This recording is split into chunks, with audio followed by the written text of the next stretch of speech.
Agora sim. Tá certo.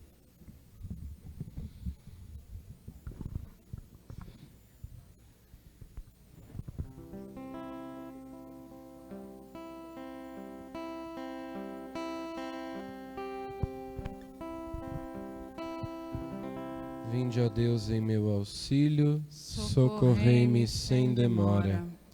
Glória ao Pai, ao Filho e ao Espírito Santo, como era no princípio, agora e sempre. Amém. Aleluia.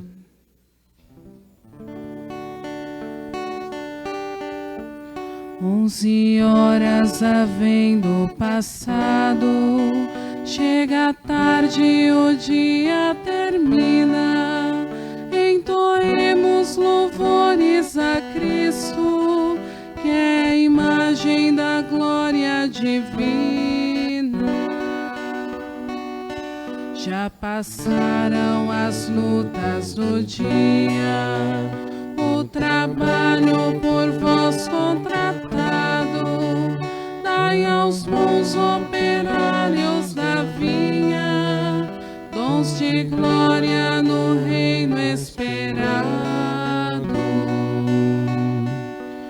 Ó Senhor, aos que agora chamais e quereis premiar no futuro, por salário dai força na luta e na paz um repouso seguro. Glória a vós, Cristo Rei compassivo, glória ao Pai, ao Espírito também, unidade, trindade indivisa, Deus e Rei pelos séculos. Amém.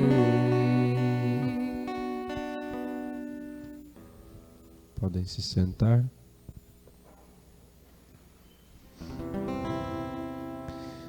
Todos cantamos juntos a antífona, no início e no fim de cada salmo, em reto tom.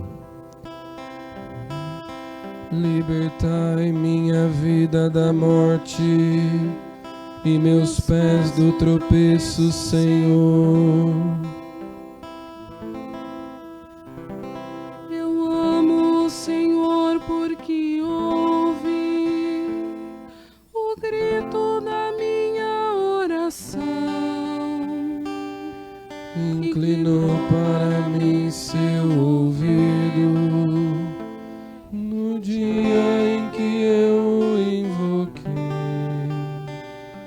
Prendiam-me as cordas da morte, apertavam-me os laços do abismo. Invadiam-me angústia e tristeza. Eu então invoquei o Senhor. Salvai, ó Senhor, minha vida. O Senhor é justiça e bondade, nosso Deus é amor, compaixão. É o Senhor quem defende os humildes. Eu estava oprimido e salvou-me. Ó minha alma, retorna a tua paz. O Senhor é quem cuida de ti. Libertou minha vida da morte, enxugou de meus olhos o pranto e livrou os meus pés do tropeço. Andarei na presença de Deus, junto a Ele na terra dos vivos.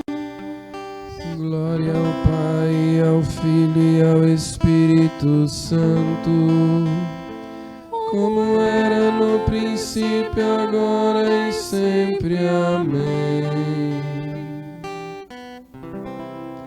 Libertai minha vida da morte e meus pés do tropeço, Senhor.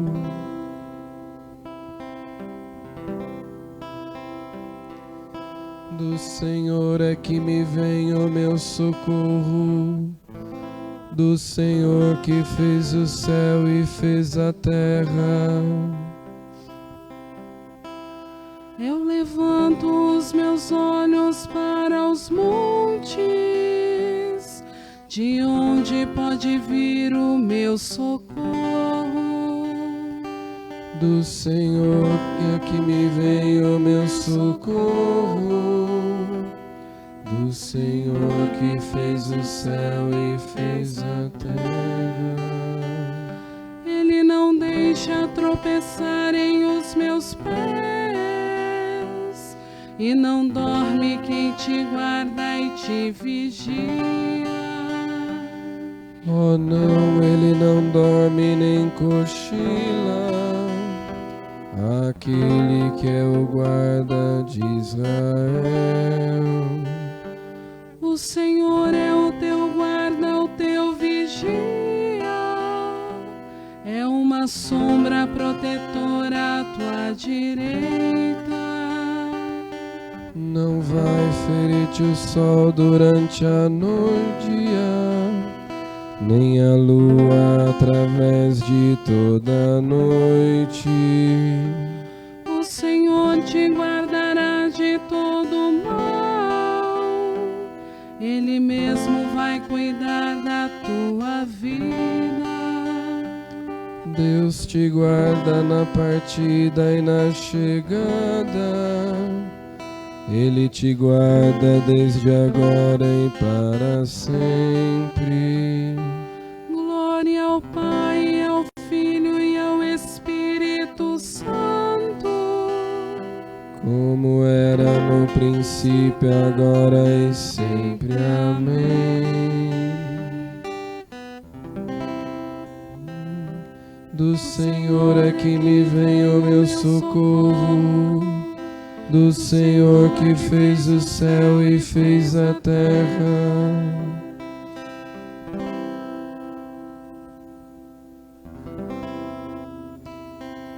Vossos caminhos são verdade e são justiça, ó Rei dos povos todos do universo. como são grandes e admiráveis vossas obras, ó Senhor e nosso Deus onipotente.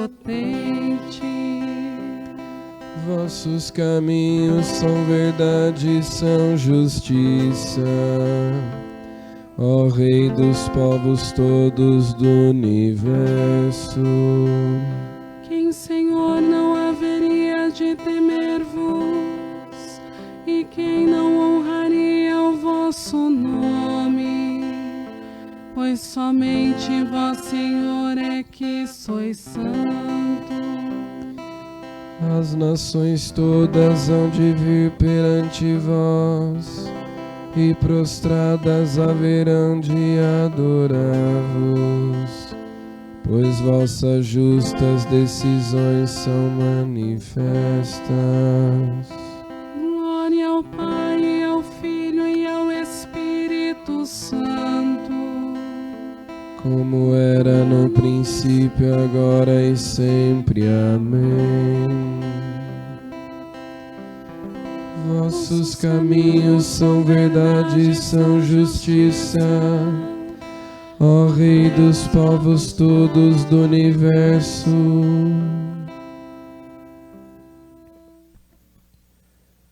Falamos da misteriosa sabedoria de Deus, sabedoria escondida que desde a eternidade Deus destinou para a nossa glória.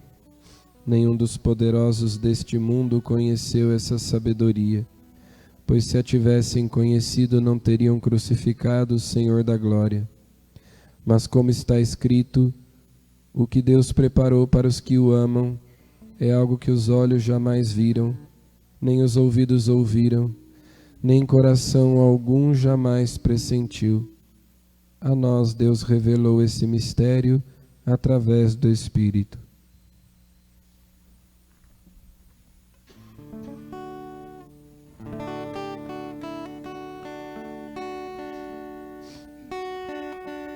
O Cristo morreu pelos nossos pecados, pelos ímpios o justo e conduziu-nos a Deus. O Cristo morreu pelos nossos pecados, pelos ímpios o justo e conduziu-nos a Deus. Foi morto na carne, mas vive no Espírito. Pelos ímpios o justo conduziu-nos a Deus. Glória ao Pai, ao Filho e ao Espírito Santo. O Cristo morreu pelos nossos pecados, pelos ímpios o justo e conduziu-nos a Deus.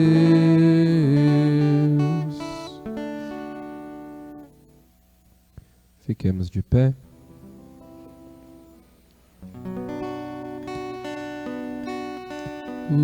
Ó Senhor, sede fiel ao vosso amor, como havíeis prometido a nossos pais. O Senhor fez em mim maravilhas, santo é seu nome. A minha alma engrandece o Senhor, e se alegrou o meu espírito em Deus, meu Salvador. Pois ele viu a pequenez de sua serva, desde agora as gerações hão de chamar-me de bendita. O poderoso fez em mim maravilhas, e santo é o seu nome. Seu amor de geração em geração chega a todos que o respeitam. Demonstrou o poder de seu braço, dispersou os orgulhosos. Derrubou os poderosos de seus tronos e os humildes exaltou. De bem saciou os famintos e despediu sem nada aos ricos. Acolheu Israel, seu servidor, fiel ao seu amor. Como havia prometido aos nossos pais, em favor de Abraão e de seus filhos para sempre. Glória ao Pai, ao Filho e ao Espírito Santo, como era no princípio, agora e sempre. Amém. O Senhor fez em mim maravilhas, santo é seu nome.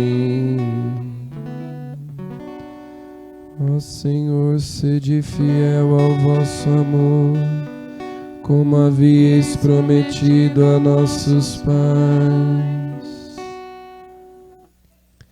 Bendigamos a Cristo nosso Senhor, que se compadeceu dos que choravam e enxugou suas lágrimas.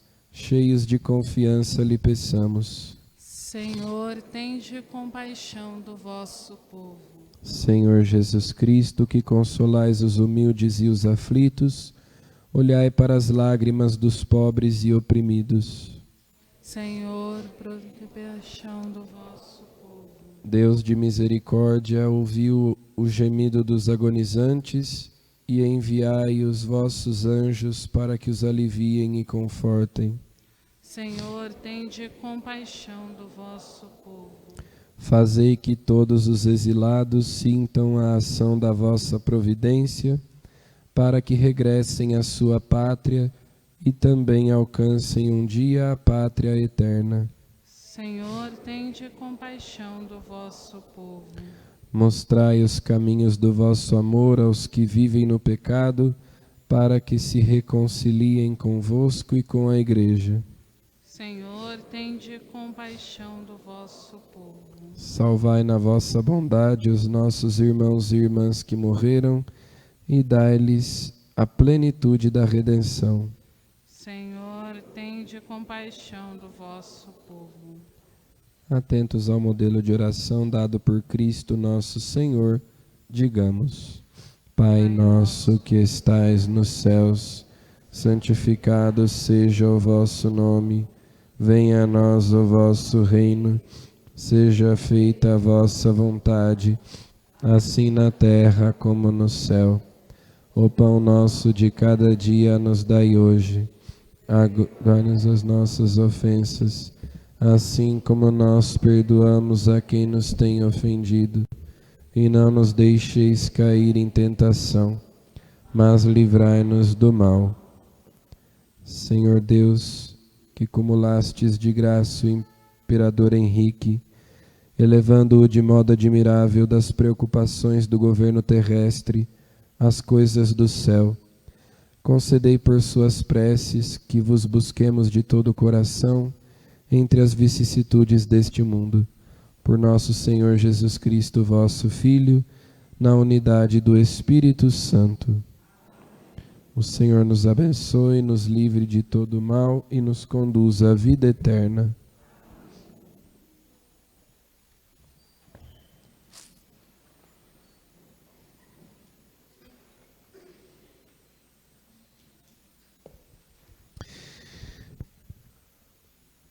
Bom, então, eu queria, antes de nós começarmos, perguntar quem aqui é catequista. Levante a mão. Quem aqui é catequista? Quem não é catequista, levanta a mão. Então é a maioria, né? Muito bem. Quem sabe alguns desses que levantaram a mão por último não se interessam, se dispõem também a esse serviço na igreja que é tão importante, seja para as crianças que se preparam para a primeira comunhão, seja para os jovens que se preparam para o crisma, seja para os adultos, aqueles que não receberam o batismo quando eram crianças, ou que não foram crismados, ou que não fizeram a primeira comunhão. E se nós formos ver também a preparação de pais e de padrinhos para o batizado é uma catequese, a preparação de noivos é uma catequese, e assim por diante. E os pais em casa também têm a responsabilidade de serem catequistas dos seus filhos, por isso a formação é sempre muito importante, o conhecimento da doutrina, aprofundar-se na doutrina da igreja é essencial para todos, mas especialmente para os catequistas, porque os catequistas devem transmitir fielmente a fé da igreja e não as suas opiniões pessoais, não aquilo que eles acham. Por isso, o catequista tem que ter segurança daquilo que ele está falando, para não ensinar coisas diferentes daquilo que a igreja crê e ensina há 2000 anos. Então essa é uma missão muito importante. E de repente alguém que participou desta semana catequética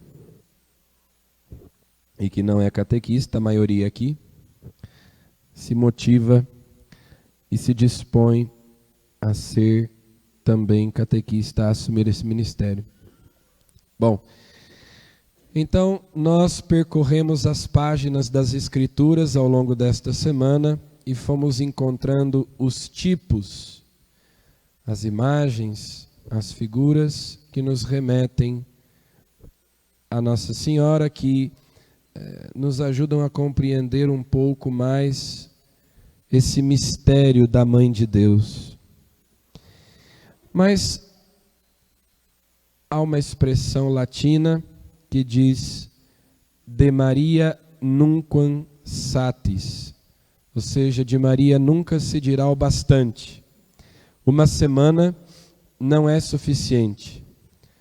Nós dissemos muita coisa a respeito dela, mas ainda há muita coisa a dizer. E eu vou tentar fazer um apanhado geral hoje, passar por alguns temas que eu considero que sejam importantes. E depois, se der tempo, também abrir para algumas perguntas. Então vamos lá. Acho importante nós falarmos dos dogmas marianos. Então, a partir de tudo que nós vimos nesses dias, nós então temos que tirar algumas conclusões e então nós chegamos agora a falar dos dogmas marianos. Primeiro, o que é um dogma? O Catecismo da Igreja Católica, no número 89, nos dá uma definição de dogma que é muito bonita. Ele diz assim: os dogmas são luzes no caminho de nossa fé que iluminam e tornam seguro. Eu dizia no primeiro dia que há uma campanha difamatória sistemática contra a Igreja Católica, pelo menos desde o século XVI, desde a Revolução Protestante. Então vejam que conseguiram inclusive fazer com que na mente da maioria das pessoas hoje, a palavra dogma, que é o modo como a Igreja denomina as verdades nas quais ela crê, as verdades da sua doutrina, seja algo que a maioria das pessoas entende que é uma coisa ruim. Quando você diz que uma pessoa é dogmática, a maioria das pessoas entende que se trata de alguém intolerante, de alguém que não tem flexibilidade, portanto, de alguém que é mau. Isso é consequência de séculos de ataques contra a Igreja Católica. Um dogma, diz o Catecismo, é uma luz no caminho da nossa fé, que ilumina o nosso caminho e o torna seguro, para que eu saiba por onde eu devo andar. O Papa Emérito Bento XVI costumava dizer que um dogma é uma janela aberta para o infinito. O dogma é uma baliza, é um critério de interpretação das Escrituras. Por isso é importante que nós tenhamos dogmas. Os dogmas são aquelas verdades de fé nas quais nós cremos e que nos ajudam a compreender e a interpretar as Escrituras. Sem os dogmas, nós ficamos perdidos diante da Bíblia. Então, por exemplo, os artigos do credo são dogmas. É bom que a gente também saiba diferenciar dogmas, verdades de fé, de outras coisas que na igreja são disciplina, que são normas e que, portanto, são transitórias, são circunstanciais e não perenes. Então é muito comum que a gente ouça, às vezes, jornalistas dizendo coisas do tipo: a Igreja Católica precisa rever os seus dogmas. Essa pessoa não faz a mínima ideia do que ela está dizendo. É um clichê, é um chavão que as pessoas repetem e não fazem a menor ideia do que estão dizendo. Porque não é possível rever um dogma. Uma vez definido um dogma pela Igreja, não se revê, não se discute, não se volta atrás. É impossível rever um dogma, porque o dogma é uma verdade, é uma certeza, uma definição, e, portanto, não se volta atrás, porque tudo se edifica sobre os dogmas, né? A doutrina se edifica sobre os dogmas. Um dogma é uma espécie de fronteira. Acho que essa é uma boa definição. Um dogma é uma espécie de fronteira da igreja. Se você ultrapassa essa fronteira, você já não faz mais parte da igreja, você está fora, né? Você passou a fronteira. Algumas coisas, no entanto, não são dogmas, nem tudo, aliás, a maior parte talvez das coisas na igreja não são dogmas, são normas, são tradições, enfim, coisas que são circunstanciais e que podem ser mudadas. Os 12 artigos do credo, por exemplo, são dogmas. Então, nós cremos na Santíssima Trindade, o dogma da Trindade, que são 3 pessoas num só Deus, que Jesus é verdadeiro Deus e verdadeiro homem, que ele é uma pessoa divina, que nele há 2 naturezas, uma humana e outra divina. Tudo isso são dogmas. E existem alguns dogmas a respeito de Maria. Existem 4 dogmas a respeito de Maria que a igreja definiu ao longo dos séculos. Então vamos a eles. Primeiro dogma, maternidade divina. Então, de acordo com o catecismo da Igreja Católica, denominada nos Evangelhos a Mãe de Jesus, Maria é aclamada sob o impulso do Espírito, desde antes do nascimento de seu filho, como a mãe de meu Senhor. Lucas 1,43. É Isabel quem exclama, quem diz: a mãe do meu Senhor. Então, o dogma da maternidade divina diz que Maria é mãe de Deus. E há muita controvérsia entre nós e os nossos irmãos protestantes por causa disso. Inclusive, ano passado, nas redes sociais, um vídeo daquele famoso pastor Cláudio Duarte viralizou porque ele dizia que tinha ido a uma igreja católica, tinha sido convidado para pregar numa igreja católica, para falar numa igreja católica, e lá ele disse que Maria não era mãe de Deus coisa nenhuma, que isso era um absurdo, que era uma contradição lógica, porque como ela pode ser mãe de Deus se ela é uma criatura, pelo simples fato de que para ser mãe de Deus ela tinha que existir antes de Deus, o que é uma grande bobagem, mas em todo caso ficou famoso o vídeo e depois ele até pediu desculpas porque houve uma comoção geral, uma reação dos católicos, enfim. Então, no entanto, a igreja crê nisso desde sempre. Então vamos ver aí o que o catecismo vai dizendo e vamos argumentando. Com efeito, aquele que ela concebeu do Espírito Santo como homem e que se tornou verdadeiramente seu filho segundo a carne, não é outro que o Filho eterno do Pai, a segunda pessoa da Santíssima Trindade. Jesus Cristo é o Filho de Deus, é a segunda pessoa da Santíssima Trindade. É uma pessoa divina, que tem uma natureza divina e que, pelo mistério da encarnação, assumiu também a natureza humana. Portanto, é uma pessoa só, uma pessoa divina, na qual há 2 naturezas, a humana e a divina. Mas ninguém concebe, mulher nenhuma concebe uma natureza. As mulheres concebem pessoas. Então, se Jesus é Deus, e quando a igreja definiu lá no Concílio de Éfeso esse dogma, a igreja não estava interessada em exaltar Maria, embora esse seja um efeito colateral. Mas a intenção da igreja na época era defender a divindade de Jesus, porque lá nos primeiros séculos você tem muitos grupos que negavam a divindade de Jesus, que negavam que Jesus fosse Deus. Então, ao definir esse dogma no Concílio de Éfeso, a igreja queria defender a divindade de Jesus. Não fez isso para engrandecer, enaltecer Maria, embora essa seja uma consequência.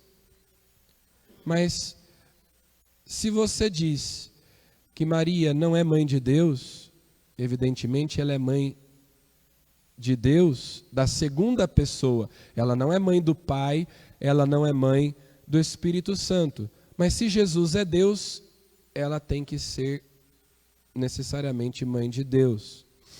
Bom, a igreja confessa que Maria é verdadeiramente mãe de Deus. Catecismo da Igreja Católica 495. E é bom também que a gente entenda o seguinte, essa é outra acusação que se faz e que é o grande problema é que muitas das acusações que os evangélicos fazem se baseiam numa incompreensão da doutrina católica. Eles afirmam coisas a nosso respeito, eles dizem que nós afirmamos coisas que nós não afirmamos. E há muitas incompreensões. Então, por exemplo, eles dizem que a igreja inventou dogmas a respeito de Nossa Senhora e outras coisas na Idade Média. E assim eles confundem o momento em que a igreja definiu o dogma, eles dizem que a igreja inventou aquilo. Não, a definição de um dogma não quer dizer que aquilo foi inventado naquele momento. A igreja sempre acreditou naquilo. Porém, por causa das controvérsias, em algum momento, a autoridade da igreja, o magistério da igreja, os papas, os concílios, acharam por bem descrever com precisão o que a igreja crê e dizer que todo católico é obrigado a crer naquilo daquela maneira. Não é que aquilo foi inventado. A igreja tem que ser fiel à doutrina dos apóstolos. Então, ela continua crendo naquilo que os apóstolos criam. Porém, com o passar dos séculos, a igreja vai meditando, vai mergulhando nesses mistérios e compreendendo-os cada vez melhor, e chega um momento em que ela sente a necessidade de afirmar categoricamente que ela crê naquilo, embora ela sempre creu, mas ela, quando sente que a questão está madura e que existem, digamos, palavras acertadas para dizer é nisto que a igreja crê, então ela define. A definição do dogma não é, a partir dessa data a igreja começou a acreditar nisso. Sobretudo em relação à virgindade perpétua de Maria, que foi definida um pouco depois, e a Imaculada Conceição e a Assunção de Nossa Senhora, que são muito próximas de nós, as definições. Não é que a igreja começou a acreditar na Assunção em 1950, quando o Papa Pio XII definiu o dogma. A igreja sempre acreditou naquilo, mas em 1950 o Papa achou que era necessário definir que aquilo era a fé da igreja há 2000 anos. Então, não é porque um dogma foi definido naquela data que a igreja passou a crer naquilo a partir daquele momento. Ela sempre creu naquilo. A definição do dogma não é a invenção do dogma. São coisas diferentes. Então, o catecismo explica que naquela época em que foi definido o dogma da maternidade divina, havia uma heresia, a heresia nestoriana, por causa de Nestório. Nestório que foi a pessoa que desenvolveu essa heresia. A heresia nestoriana via em Cristo uma pessoa humana unida à pessoa divina do Filho de Deus. Então, para Nestório, havia em Jesus duas pessoas, uma pessoa humana e uma pessoa divina. Então havia a primeira pessoa humana e depois desceu sobre essa pessoa humana uma pessoa divina. Se uniu a essa pessoa humana uma pessoa divina. Diante dela, São Cirilo de Alexandria e o terceiro concílio ecumênico reunido em Éfeso em 431, confessaram que o Verbo, unido a si em sua pessoa, unindo a si em sua pessoa, uma carne animada por uma alma racional, se tornou homem. Então não são duas pessoas, é uma pessoa divina, que tem uma natureza divina e que assumiu a natureza humana no momento da encarnação. Então, é uma única pessoa. Para garantir essa questão da unidade das duas naturezas de Jesus na sua única pessoa, é que o terceiro concílio ecumênico da igreja, reunido em Éfeso, em 431, definiu o dogma da Mãe de Deus, da Theotokos. Essa é a expressão grega que se usava, Theotokos, Mãe de Deus. Curiosamente, Éfeso é a cidade onde, segundo a tradição, Maria viveu com São João até a sua morte. É o lugar onde até hoje existe uma casa em que se diz que ela morava com São João. Justamente nessa cidade, então, é que o concílio se reúne. São Cirilo de Alexandria é o grande protagonista, o grande teólogo desse concílio, e então lá se define o dogma da maternidade divina. A humanidade de Cristo não tem outro sujeito senão a pessoa divina do Filho de Deus, que a assumiu e a fez sua desde sua concepção. Porque também havia alguns que afirmavam o seguinte, que até que foi no momento eram os adocionistas, que diziam que até o momento do batismo de Jesus no Jordão, ele era um homem comum. E no momento em que ele foi batizado, a divindade desceu sobre ele. Havia muitas heresias e cada uma ensinava uma coisa mais maluca do que a outra. E a igreja, durante esses primeiros séculos, lutou duramente contra as heresias. Algumas negavam que Jesus fosse homem, os gnósticos. Outras negavam que Jesus fosse Deus, os arianos. E havia várias controvérsias, alguns negavam a divindade do Espírito Santo, negavam a Santíssima Trindade.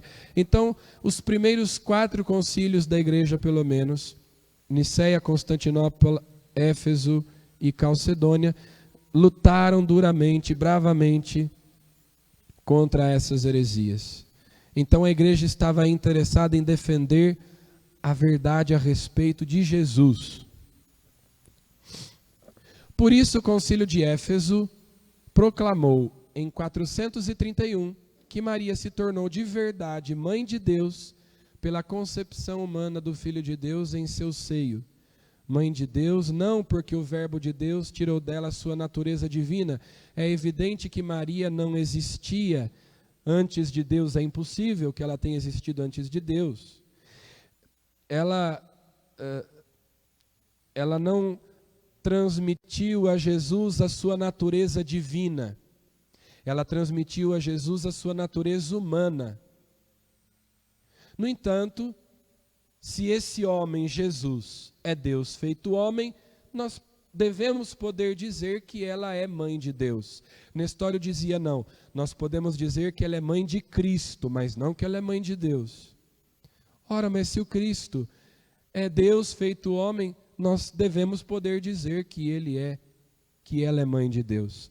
Então vejam que, na verdade, a maioria das coisas, a maioria das controvérsias que existem hoje entre nós, católicos, e os nossos irmãos protestantes, já tinham sido resolvidas lá nos 4, 5 primeiros séculos. Não é novidade nenhuma. Os hereges já afirmavam essas coisas lá no princípio. E a igreja já combateu isso lá no princípio. O problema é que tudo isso renasceu, ressurgiu depois da reforma. Embora os próprios reformadores, como Lutero, Calvino, John Wesley e outros, acreditavam e diziam que Maria é mãe de Deus, que ela era sempre virgem, imaculada.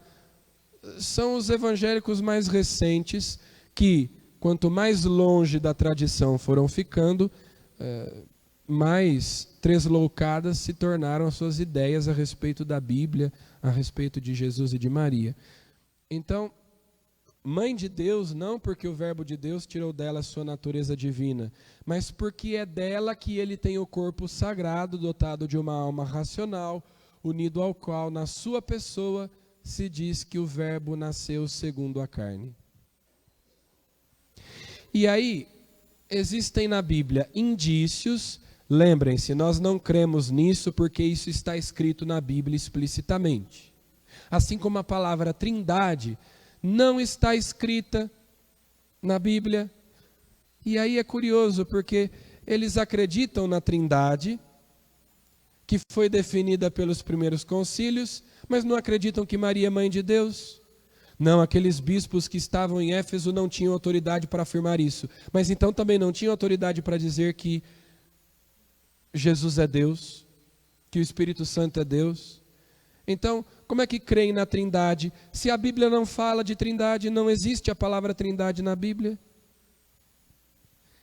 Então, como nós dizíamos, nós cremos nas coisas não porque estão explicitamente escritas ali, mas porque a igreja nos ensina a partir das Escrituras, da tradição e do magistério. Contudo, o próprio catecismo citou essa fala de Isabel. De onde me vem esta honra de vir a minha mãe do meu Senhor? Vejam a palavra Senhor. os judeus não diziam o nome de Deus, o nome que Deus tinha revelado a Moisés lá na sarça ardente. Então, sempre que na Bíblia aparecia o nome de Deus, Javé, eles diziam, em lugar disso, na sinagoga, quando era feita a leitura do Antigo Testamento nas sinagogas, quando aparecia o nome de Deus, eles diziam Adonai. Adonai significa Senhor. Portanto, quando Isabel diz aqui, de onde me vem? Mas o Novo Testamento não foi escrito em grego, não foi escrito em hebraico, foi escrito em grego. Sim, mas certamente Isabel não disse isso em grego. Ela falava aramaico, né, ou hebraico. Então, quando ela diz, de onde me vem esta honra de vir a minha mãe do meu Senhor, é como se ela dissesse, a mãe do meu Deus. Senhor é Adonai, né? É o que eles usavam para substituir Deus, o nome de Deus. Então, é como se ela dissesse, a mãe do meu Deus, mãe de Deus. E vejam que, no contexto próximo, todas as vezes que aparece a palavra Senhor, ela se refere a Deus. O catecismo diz assim, explica esse título Senhor, dizendo no número 449. Ao atribuir a Jesus o título divino de Senhor, as primeiras confissões de fé da Igreja afirmam desde o início que o poder e a honra, a glória devidos a Deus Pai cabem também a Jesus, por ele ser de condição divina, e ter o Pai manifestado esta soberania de Jesus, ressuscitando-o dos mortos e exaltando em sua glória. Então, é um título divino, é para dizer que Jesus é Deus com o Pai e Espírito Santo. Então, no contexto próximo, vejam lá, todas as vezes que no capítulo 1 a palavra Senhor é mencionada, ela se refere a Deus. Ave cheia de graça, o Senhor é contigo, ou seja, Deus é contigo. Ele será grande e chamar-se-á o Filho do Altíssimo, e o Senhor lhe dará o trono de seu pai Davi, ou seja, Deus lhe dará o trono de seu pai Davi. Então Maria disse, eis aqui a serva do Senhor, a serva de Deus. Bem-aventurada és tu que creste, pois se hão de cumprir as coisas que da parte do Senhor te foram ditas, da parte de Deus. Maria disse, minha alma glorifica ao Senhor, Deus.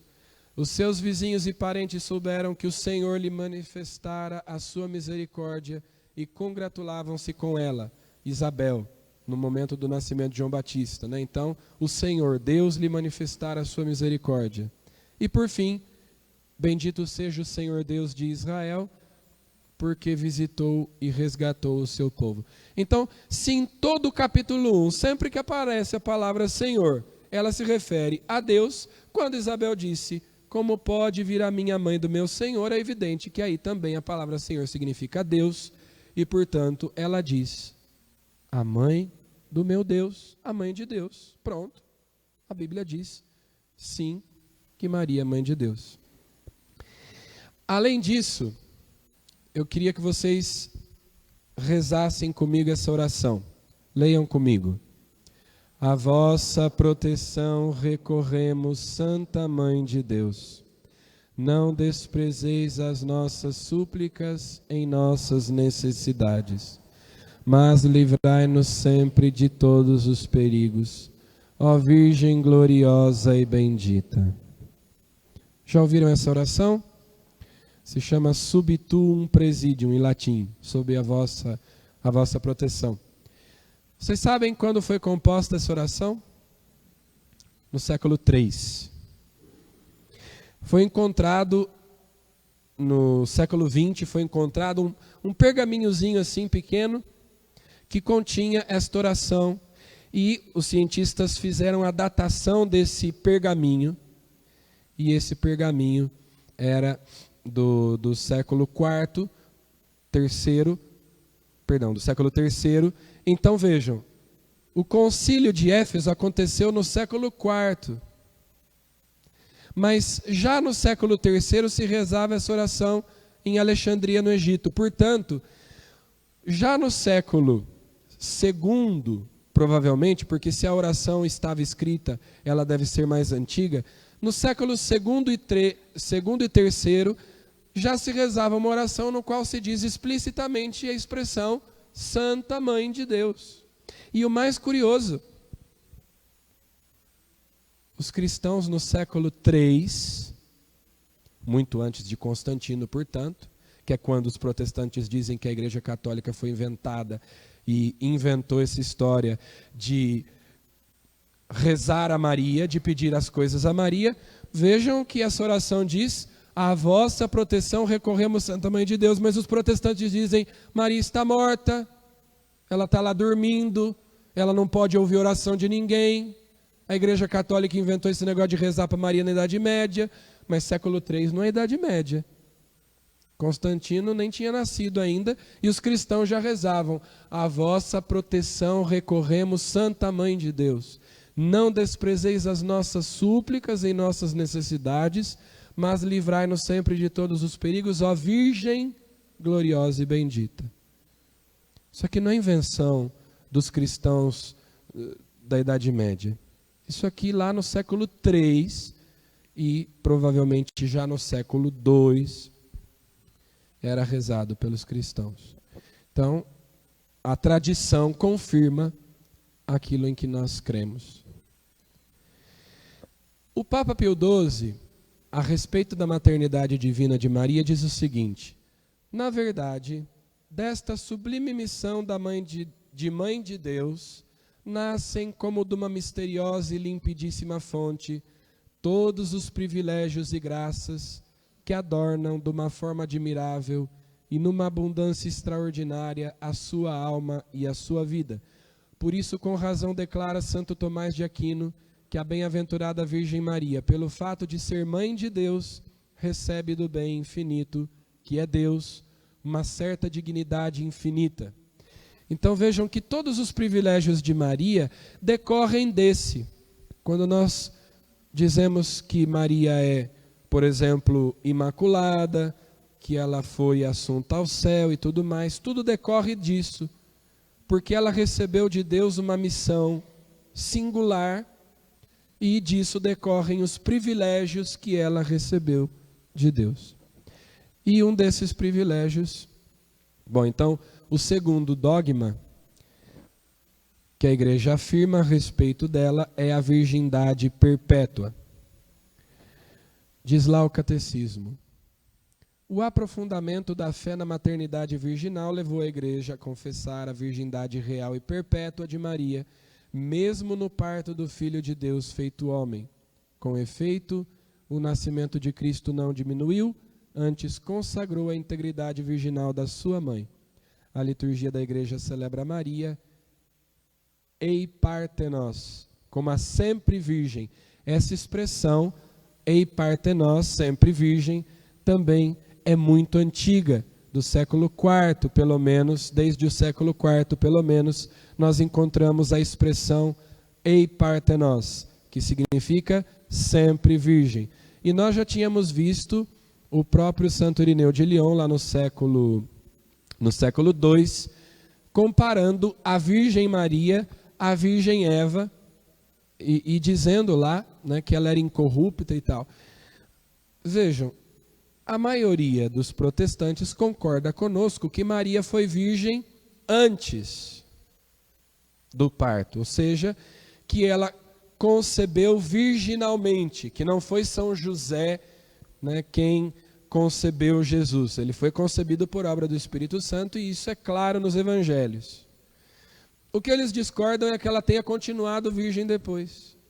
Inclusive na hora do parto, e aqui que está, o que a Igreja afirma é que Maria foi virgem antes, durante...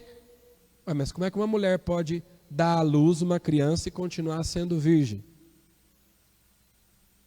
Como é que uma mulher pode conceber e dar à luz sem um homem? É a mesma coisa. Se a concepção é virginal, o parto também é virginal. Por quê? O anjo diz assim, na noite do Natal,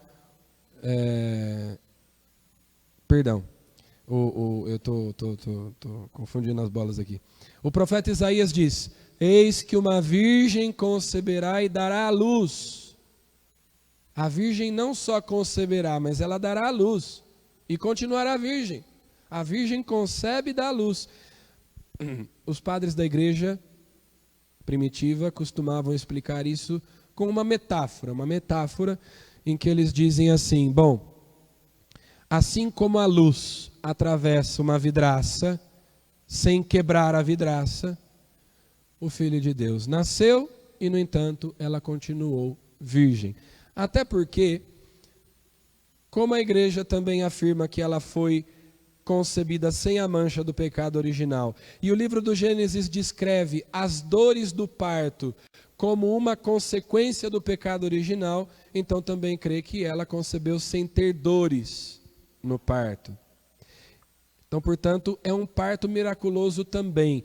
E os teólogos aí, tanto Santo Tomás, que foi citado aí antes pelo Papa Pio XII, explicam, mas já os padres da igreja, da necessidade de Maria ter permanecido virgem, porque é o sinal da sua fé íntegra, incorrupta, né, da sua adesão total a Deus, e de que a virgem concebeu e deu à luz. Então a igreja afirma, e todo católico tem que crer nisso, como eu disse, o dogma é uma fronteira. Se eu deixei de crer, eu passei a fronteira, eu deixei de ser católico. Ela concebeu virginalmente por obra do Espírito Santo, ela permaneceu virgem durante o parto, para dizer com todas as palavras, né? Ou seja, o seu ímen continuou intacto e ela não teve outros filhos depois. E aí que entra o grande problema.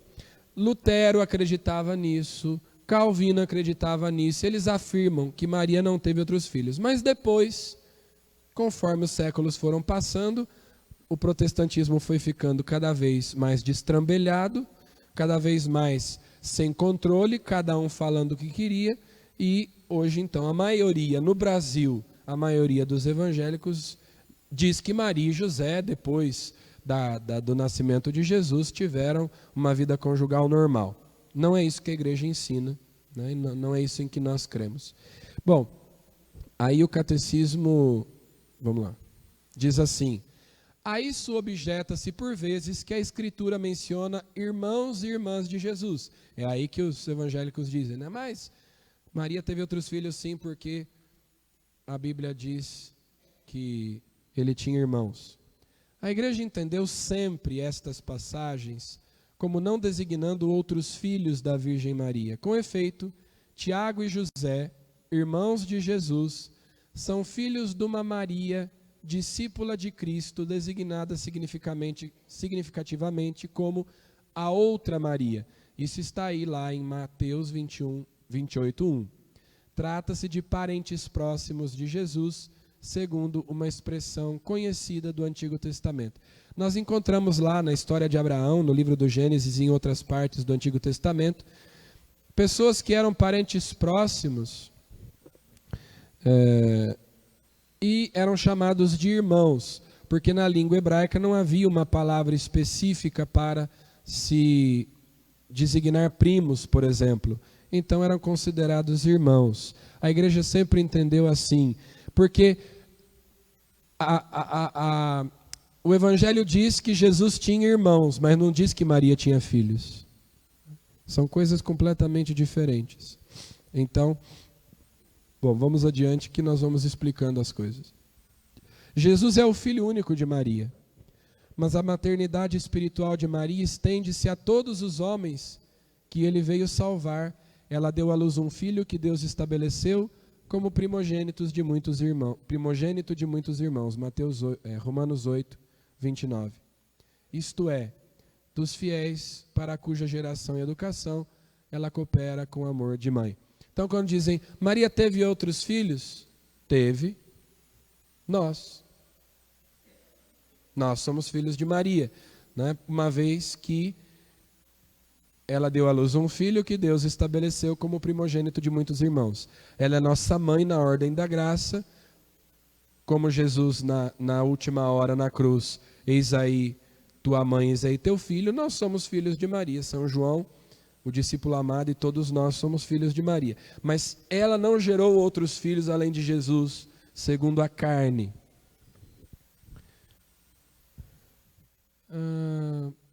Pode passar. Aí.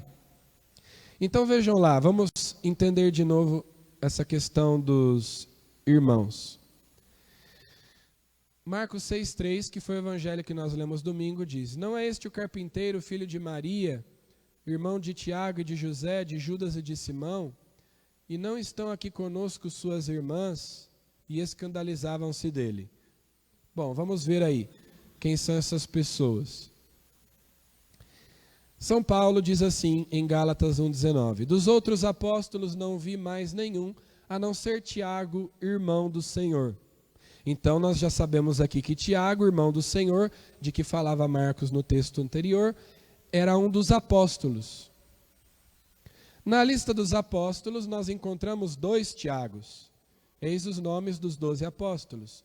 O primeiro, Simão, chamado Pedro, depois André, seu irmão, Tiago, filho de Zebedeu, olha, tem um Tiago aí, e João, seu irmão, Filipe e Bartolomeu, Tomé e Mateus, o publicano, Tiago, filho de Alfeu, e Tadeu, Simão, cananeu, e Judas Iscariotes, que foi o traidor. Bom, Tiago, filho de Zebedeu, é irmão de João, nós sabemos que não é ele, o nome do pai dele é Zebedeu. E o outro, esse sim é o que se chama irmão do Senhor, o nome do pai dele qual que é? Alfeu. Se o pai dele é Alfeu, como é que ele pode ser irmão de Jesus? Como é que ele pode ser irmão de Maria, filho de Maria e de José? Então o nome do pai dele está aí. Ele é irmão do Senhor e o pai e a mãe dele são outros? Sim, porque irmão não quer dizer irmão, quer dizer que ele era provavelmente primo. Há uma controvérsia aí.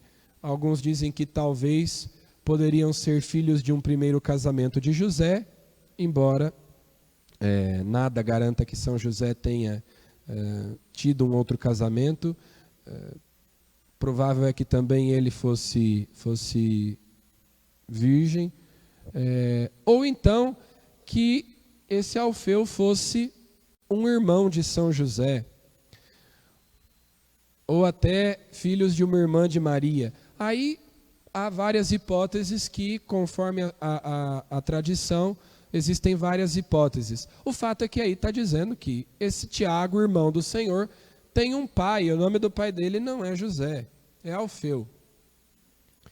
Judas, servo de Jesus Cristo e irmão de Tiago, a carta de Judas. Então aí nós já eliminamos outro nome da lista, que é o Judas, irmão de Tiago. Então Tiago e Judas, de que fala lá a lista de que são irmãos do Senhor, na verdade são filhos desse Alfeu, que, segundo também a tradição, era o mesmo de nome Cleofas. Então o nome da mãe deles era aquela outra Maria, a Maria de Cleofas. Portanto, nós sabemos pela Bíblia o nome do pai e da mãe desses dois aí que estão entre os irmãos de Jesus. Tiago e Judas, irmãos do Senhor, eram seus parentes. O nome do pai deles era Alfeu ou Cleofas e o nome da mãe era Maria. Não era Maria, mãe de Jesus. O próprio texto diz que é uma outra Maria. Então, vejam que o fato de dizer que ele tinha irmãos não quer dizer que Maria tivesse outros filhos depois. Mas uma prova cabal é que Jesus, na hora da sua morte, entrega Maria aos cuidados do discípulo amado. Se Jesus tinha irmãos, por que razão ele pediria a um dos seus discípulos que cuidasse da sua mãe? Ele tinha os irmãos, ela tinha os filhos dela para cuidar dela, então não precisava que Jesus tivesse encarregado um discípulo de levar ela para casa. Não teria sentido nenhum. A prova de que ela só tinha Jesus, de que ele era filho único, e com a morte dele ela ficaria, além de viúva, sem nenhum homem por ela. Ele então pede ao discípulo amado que cuide dela. Aí há um indício. Além disso, outros enxergam naquele texto, quando Maria responde ao anjo, quando o anjo diz que ela vai conceber um filho, e ela responde: mas como se dará isso se eu não conheço homem algum? Vejam, Isso significa o quê? Que Maria está dizendo que ela não teve relações com nenhum homem. Conhecer aí significa isso, ela não tinha ainda coabitado com José. Mas ela estava casada com José. Muito em breve, ela iria morar com ele. Então, quando Maria diz isso, como é que isso vai acontecer? Se eu não conheço homem nenhum, provavelmente isso revela, só tem sentido se ela tivesse feito um voto de virgindade. Porque senão não teria sentido fazer essa pergunta. Quando ela fosse morar com José, ela conceberia e daria à luz o filho, que o anjo tinha dito. No entanto, se ela estranha, ela diz, mas então como é que isso vai acontecer? É porque provavelmente, ela tivesse feito um voto de virgindade. Aí de novo, né? Mateus, Felipe, Bartolomeu, Tomé e Mateus do publicano, Tiago, filho de Alfeu, e Tadeu. Tadeu é Judas, Judas Tadeu. Então, 2 daqueles lá que são apóstolos, provavelmente são parentes próximos de Jesus. Imaculada Conceição. Para vir a ser mãe do Salvador, Maria foi adornada por Deus com dons dignos de uma tão grande missão. O anjo Gabriel, no momento da anunciação, saúda-a como cheia de graça. Efetivamente, para poder dar o assentimento livre da sua fé ao anúncio da sua vocação, era necessário que ela fosse totalmente movida pela graça de Deus. Lembre-se que Santo Irineu de Lyon faz questão de estabelecer aquele paralelo entre Maria e Eva, e ele diz que a virgem Eva, que era também imaculada e esposa, foi visitada por um anjo e concebeu a morte. E depois ele fala de Maria. Portanto, aquelas características que as duas virgens têm, que as duas mulheres têm em comum, dentre elas está que ambas eram imaculadas. Depois também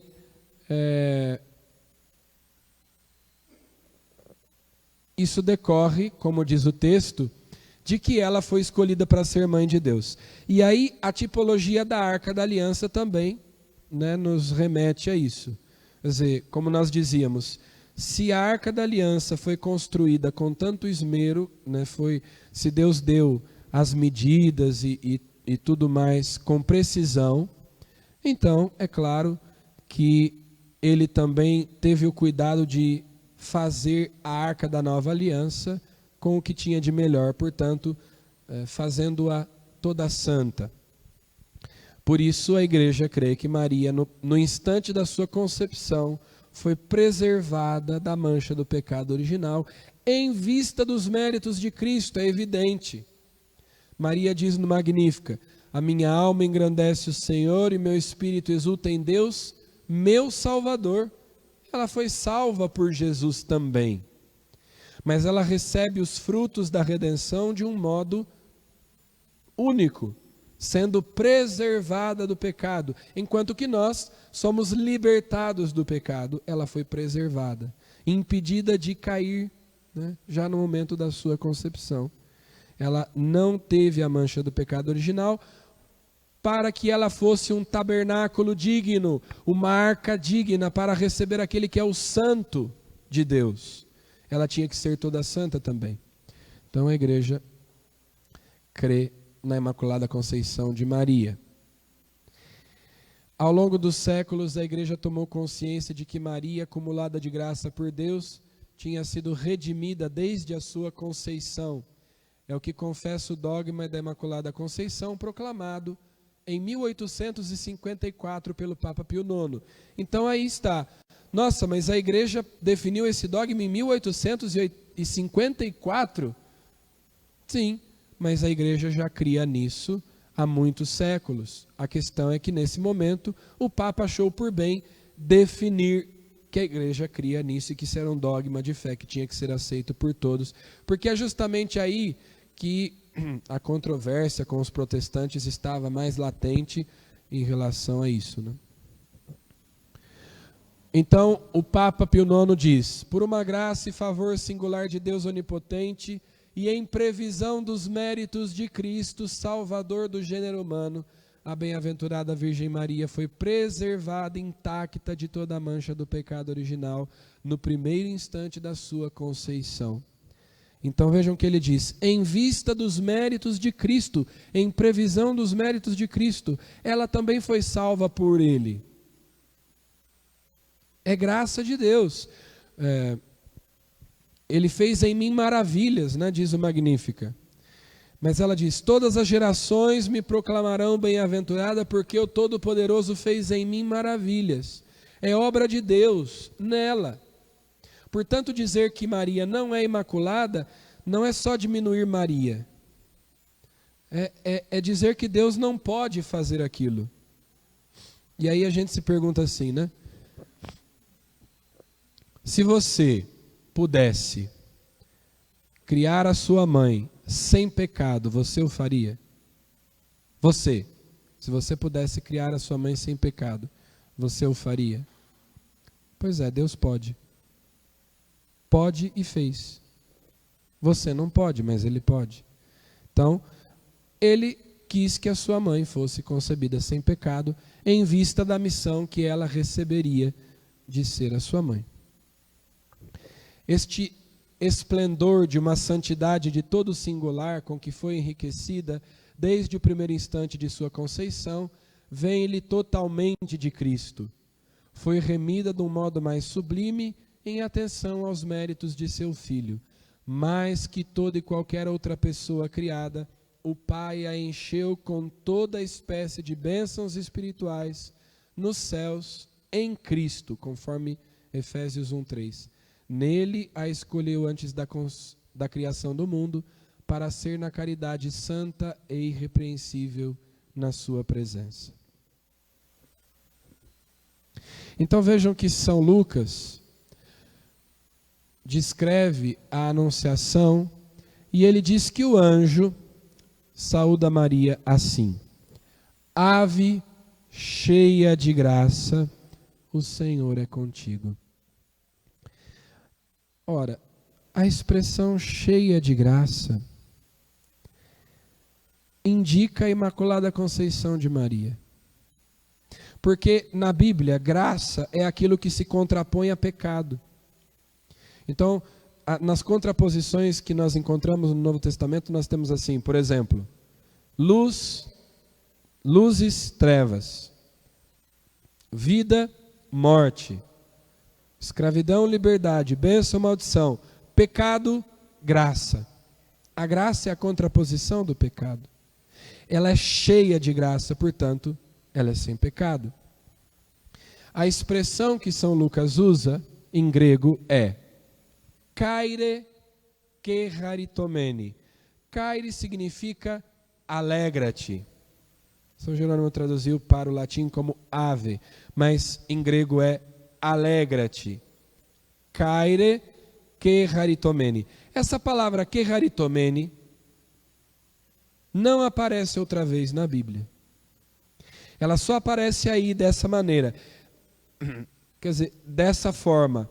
Em Efésios ela aparece, mas não é exatamente assim.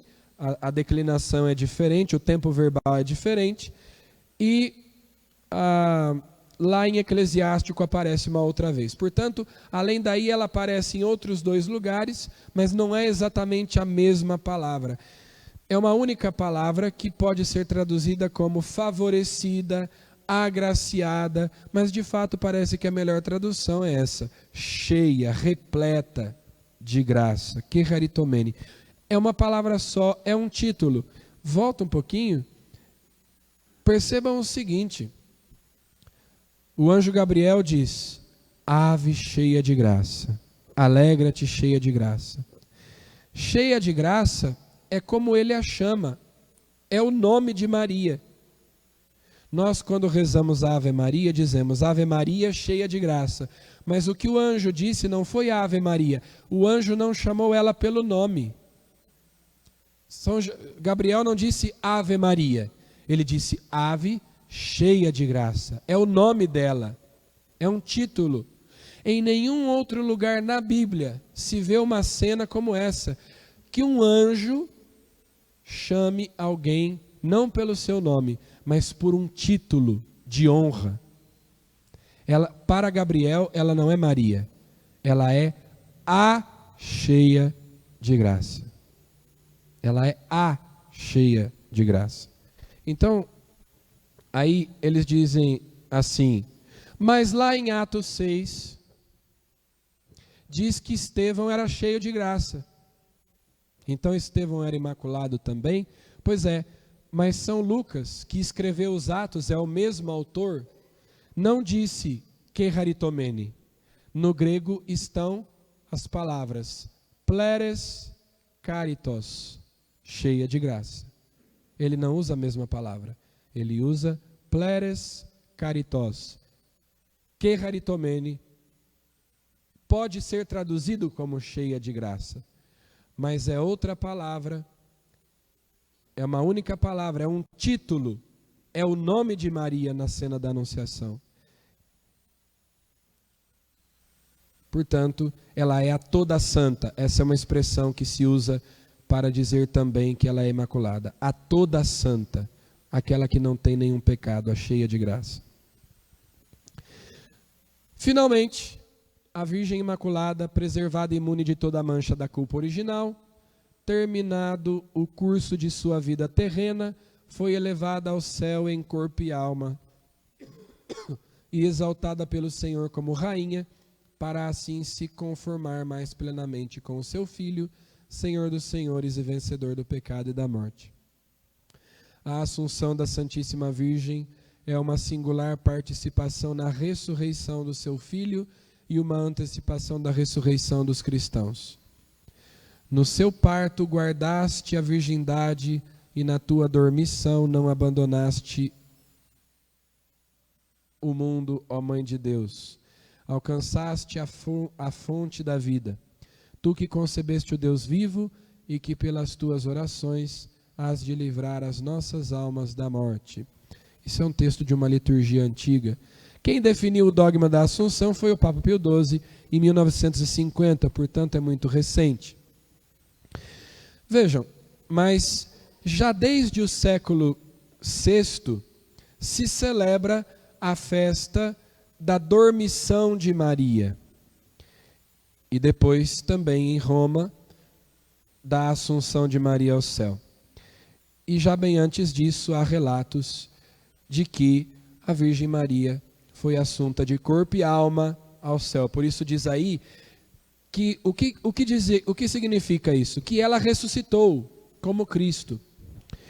Se a morte é o salário do pecado, consequentemente, ela que não teve pecado, também não devia experimentar a morte, ou pelo menos não devia ficar na morte. Quando Pio XII definiu o dogma, havia uma controvérsia entre os teólogos. Bom, então Maria, afinal das contas, morreu ou não morreu? Porque se então ela, porque não tinha pecado, não devia morrer, nós podemos afirmar ou não que ela morreu. Que ela foi assunta ao céu, ok, mas... E aí, uns diziam sim, não e tal, e o Papa não entrou nisso quando ele fez a definição. Ele disse, terminado o curso de sua vida terrena, foi elevada ao céu em corpo e alma. Terminado o curso. Ele não entra no mérito da questão. No entanto, depois da definição do dogma, hoje já é quase consenso que não há nada demais em dizer que ela tenha morrido, já que Jesus também morreu. Né? Jesus, o Filho de Deus, também morreu. O fato é que ela não ficou na morte. Algumas tradições tardias contam que Nossa Senhora teria morrido, ela morava com São João, em Éfeso, e eles não estavam lá. Então, que quando eles voltaram, quando São João voltou, São João e São Pedro receberam a notícia de que ela tinha morrido, e então eles quiseram que abrissem a sepultura, e quando foi aberta a sepultura, o seu corpo já não estava lá. Então, esse é um relato, enfim, mas não dá para saber se é uma lenda, se a coisa aconteceu exatamente assim. Uma coisa curiosa é o seguinte, Os cristãos sempre veneraram as relíquias dos santos. O que são as relíquias dos santos? São os restos mortais dos santos. Já os primeiros cristãos, isso é confirmado pela tradição, veneravam os restos mortais dos santos como um verdadeiro tesouro, principalmente dos mártires. Nós temos aqui, por exemplo, uma relíquia de Santa Luzia, que não é uma relíquia de primeiro grau, que é justamente quando se trata de uma parte do corpo do santo, mas é uma relíquia de terceiro grau, porque é um tecido, né, que foi colocado sobre os restos mortais de Santa Luzia. Mas vejam que a veneração das relíquias é uma coisa que os cristãos sempre veneraram os restos mortais dos santos. E, no entanto, nunca em toda a história da igreja se ouviu falar de alguém que tivesse uma relíquia de Nossa Senhora. Você vai aos túmulos dos apóstolos em Roma, por exemplo, na Basílica de São Pedro, tem o túmulo de São Pedro com os restos mortais dele lá. Você vai à Basílica de São Paulo, tem lá os restos mortais de São Paulo, e os restos mortais dos apóstolos todos. E onde é que estão os restos mortais de Maria? Não existe. Nunca se ouviu falar nos restos mortais de Maria. Então, é outra coisa que a tradição atesta, a sua assunção aos céus. Não existe notícia de relíquias, de restos mortais de Maria. A Assunta, ela ressuscitou como Cristo, como todos ressuscitarão um dia, e já participa da glória de Cristo no céu, de corpo e de alma. Todos nós, na ressurreição, participaremos de corpo e de alma, mas ela já foi antecipado, já que ela não tinha a mancha do pecado original. É outro privilégio que ela recebeu em vista de ser mãe de Deus. Então, gente, essas 4 coisas são dogmas marianos. Todo católico tem que crer nessas 4 coisas. Que Maria é mãe de Deus, evidentemente, porque o homem Deus, Jesus Cristo, recebeu dela a humanidade, não a divindade, é evidente. A divindade não deriva de Maria, seria um absurdo afirmar isso. Mas ela é mãe de Deus, a Theotokos. Que ela é virgem antes, durante e depois do parto, sempre virgem. Que ela é imaculada, ela é a toda santa, ela não teve mancha de pecado, não foi concebida com pecado e não cometeu nenhum pecado ao longo de toda a sua vida, foi preservada. Embora pudesse ter cometido pecado, porque Eva também não tinha pecado, nós dissemos isso, Eva também foi criada sem pecado e depois pecou. Mas Maria não fez nenhuma coisa, Maria foi concebida sem pecado e se manteve sem pecado até o fim de sua vida, coisa que os padres da igreja afirmavam desde muito cedo. E que os próprios reformadores, Lutero, Calvino, diziam também. E que ela, ao final de sua vida terrena, foi elevada à glória do céu, de corpo e de alma, como Jesus, que também subiu aos céus de corpo e de alma. Em relação a Jesus, nós dizemos ascensão, porque ele subiu, né? No elevador, antigamente, tinha uma pessoa que era o ascensorista, né? Quer dizer, é aquele que controla lá para o elevador subir. Então, ascensão, Jesus subiu. E a assunção, quando se trata de Maria, porque ela foi levada de corpo e alma. Jesus subiu, ela foi levada de corpo e alma à glória do céu. E vejam, em relação à assunção, nós lemos tantas vezes o texto de Apocalipse 12. Vi um grande sinal no céu, uma mulher vestida de sol. Portanto, aí também, se São João está dizendo que viu Nossa Senhora no céu, aí também outro indício bíblico de que Maria está no céu de corpo e de alma. E, claro, não é um dogma definido, mas a igreja crê nisso, que Maria é a cooperadora, se fala corredentora ou medianeira, e aí os protestantes dizem assim, mas Jesus é o único mediador entre Deus e os homens. Sim, Jesus é o único mediador entre Deus e os homens, porque só Ele é Deus, que se fez homem. Portanto, só Ele tem as duas naturezas, humana e divina, só Ele pode fazer a mediação. Ele é o autor da nossa fé, Ele realizou a nossa salvação, mas ela cooperou, como todos nós cooperamos. Você e eu também cooperamos com Cristo na obra da salvação, pelas nossas orações, pelos nossos sacrifícios, pelo nosso apostolado. Nós somos membros do corpo de Cristo. Enquanto membros do corpo de Cristo, nós participamos da obra da salvação. São Paulo, na carta aos Colossenses, diz assim: eu completo na minha carne o que falta às tribulações de Cristo. Ora, se nós podemos completar na nossa carne o que falta às tribulações de Cristo, se nós podemos cooperar com Cristo, muito mais ela, que desempenhou um papel indispensável.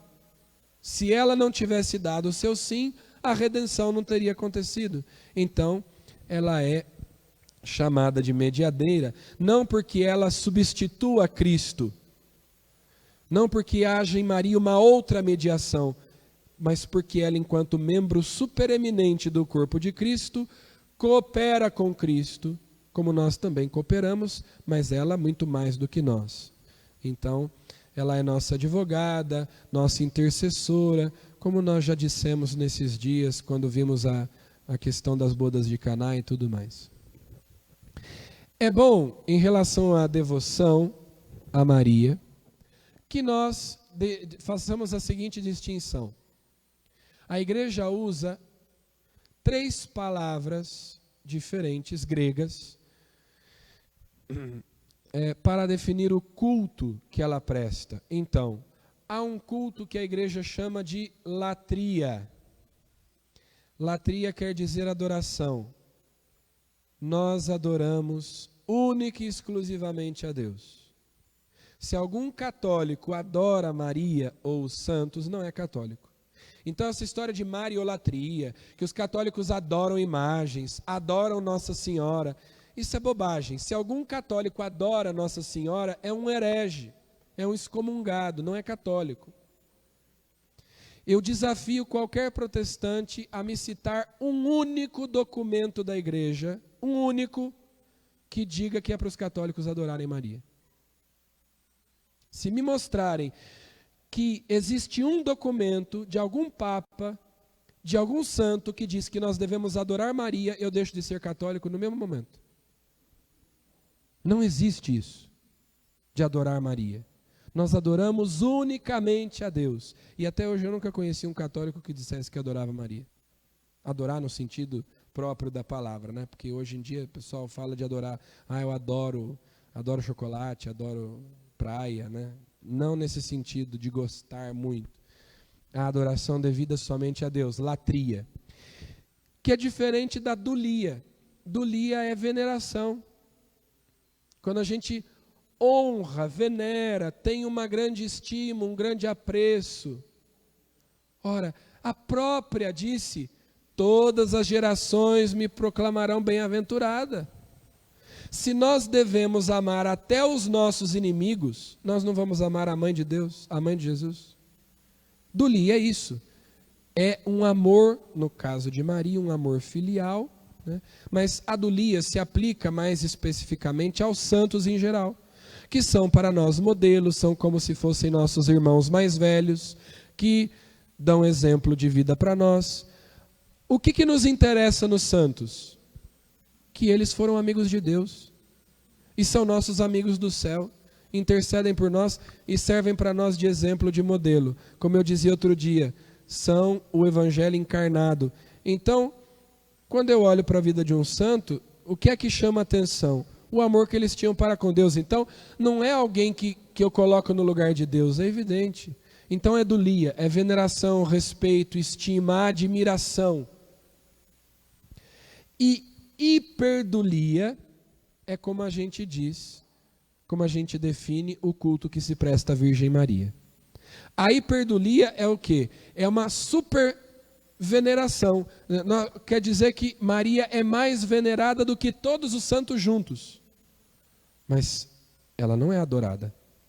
A hiperdulia, ela fica ali entre a latria e a dulia, né? Ou seja, nós adoramos a Deus, veneramos os santos, e Maria é superestimada por nós, mais do que todos os santos, inclusive porque ela é modelo para todos eles, mas não se pode dizer, e seria uma heresia muito grande, dizer que nós adoramos Maria ou qualquer santo que seja.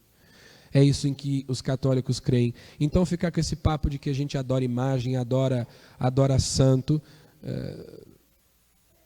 repito, se algum documento da igreja dissesse isso, então nós poderíamos deixar de ser católicos, mas não existe. A igreja nunca disse que católico tem que adorar imagem ou adorar santo nenhum.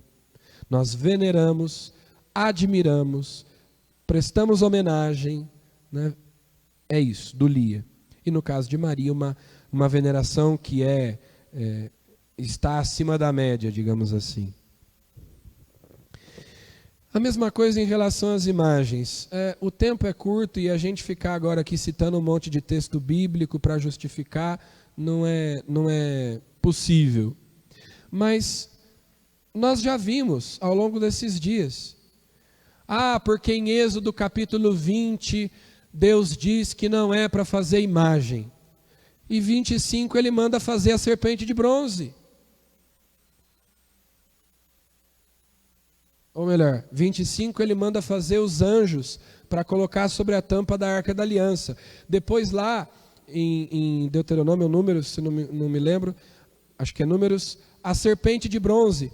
E o próprio Jesus, nós lemos esse texto, vai dizer: assim como a serpente de bronze foi levantada no deserto, o Filho do Homem será levantado. Portanto, dizendo que a serpente de bronze era um tipo, uma figura, uma imagem dele mesmo. Ora, se as imagens em si mesmas fossem coisas tão abomináveis, Jesus ia se comparar a uma imagem?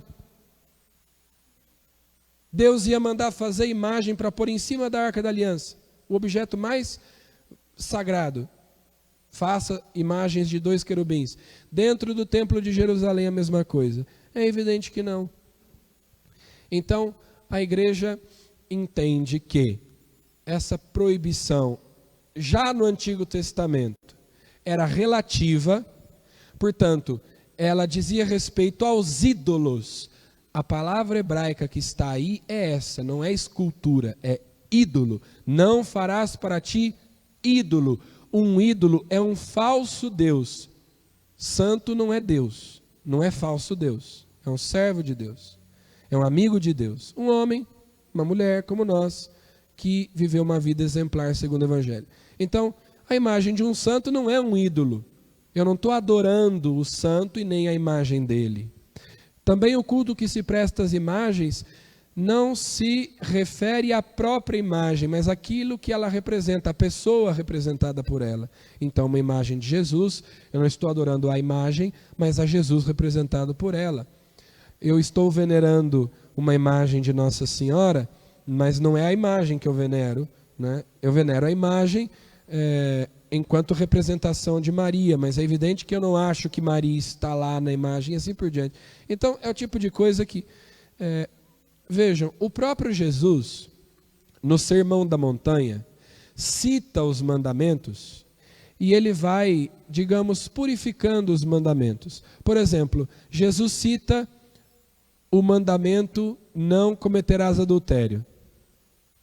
E Jesus diz que o divórcio era aceito até aquele momento por causa da dureza do coração deles, mas que não era assim desde o princípio. E diz também que se o homem olha para uma mulher com o desejo de possuí-la, cometeu adultério no seu coração.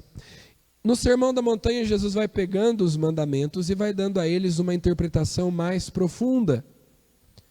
Curioso que quando Jesus fala do primeiro mandamento, ele não fala nada de imagens. Em momento nenhum, esse negócio que é uma verdadeira obsessão para os evangélicos, das imagens, é uma obsessão, uma coisa doentia, a ponto de eles não entrarem na casa de um católico porque tem uma imagem de Nossa Senhora Aparecida. Jesus em lugar nenhum fala sobre imagens, em momento nenhum. Por quê? Porque isso era uma coisa lá do Antigo Testamento. Quando perguntam para Jesus qual é o maior mandamento, ele cita o primeiro mandamento: amarás o Senhor de todo o teu coração, com todas as tuas forças, de todo o teu entendimento. e para aí. Ele não continua, não farás para ti escultura. Mesmo porque, como é que no Antigo Testamento eles iam representar Deus se Deus é invisível? A partir do momento que Deus se fez homem e se fez visível, eu posso representá-lo. Eu represento Jesus, porque Jesus se fez homem. Então, eu tenho como representar Jesus. Mas no Antigo Testamento vou representar Deus invisível de que jeito? Né? Então, bom, a gente poderia citar textos e tudo mais, no entanto, acho que é suficiente e também não teríamos tempo para isso. Eu só queria, por último, eu ia trazer e me esqueci, um dos livros mais importantes sobre Nossa Senhora já escritos se chama Tratado da Verdadeira Devoção à Santíssima Virgem. Foi escrito por São Luís Maria Grignon de Montfort. Esse livro é considerado por muitos o livro mais importante já escrito a respeito de Nossa Senhora. Nesse livro, inclusive, ele propõe um método de consagração a Nossa Senhora, que na verdade ele mesmo diz lá, não é consagração a Nossa Senhora, é consagração a Jesus por Maria, né? Mas o apelido é consagração a Nossa Senhora, né? E eu destaquei alguns trechos desse livro que eu gostaria de ler com vocês, para que não reste dúvida em relação a isso, a devoção a Maria. Como é que a igreja entende a devoção a Maria? Está aí. São Luís Maria Grignon de Montfort, Tratado da Verdadeira Devoção à Santíssima Virgem, uma das principais referências que nós temos em matéria de doutrina católica sobre Maria. Número 14. Confesso com toda a igreja que Maria é uma pura criatura saída das mãos do Altíssimo. Comparada, portanto, à majestade infinita, ela é menos que um átomo. Eu vou ler de novo. Comparada, portanto, à majestade infinita, ela é menos que um átomo. É antes um nada. Credo, São Luís, mas você está rebaixando Nossa Senhora aí demais? Está dizendo que ela é um nada? Sim, ela é uma pura criatura. Se comparada a Deus, ela é nada. Porque ela é pura criatura saída das mãos do Criador. Pois que só Ele é aquele que é.